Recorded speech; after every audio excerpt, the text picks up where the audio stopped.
Psalm 32, David committed a terrible sin when one evening he slept with the woman who lived next door to his palace, and she was married and he was married.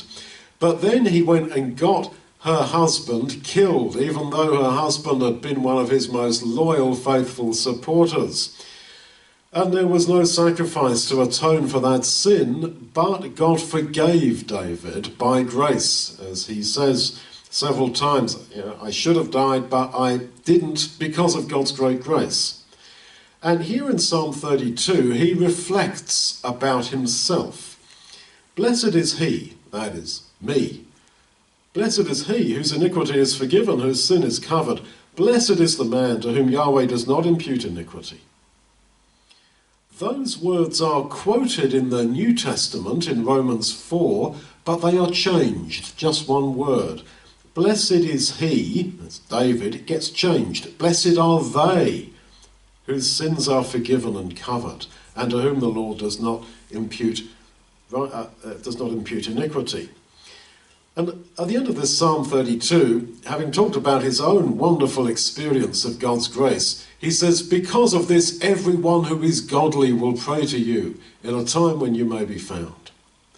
So, David, in his sin with Bathsheba and his murder of Uriah, is every man and woman.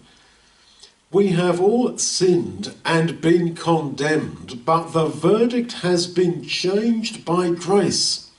Now, if you are arrogant and will not accept that you had sinned seriously before God and absolutely should be condemned, you will not see the wonder of it all.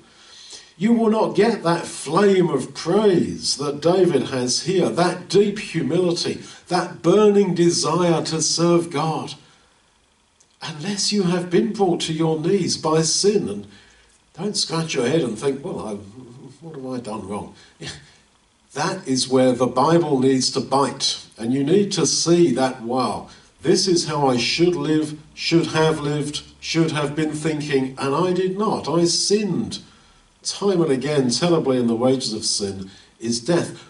Then you will see the seriousness and urgency of your position. Then all this stops being religion, and it becomes a reality that is lived every moment of your existence, of joy, of gratitude, of thankfulness, of humility, of desire to serve, and of sharing God's grace with other people.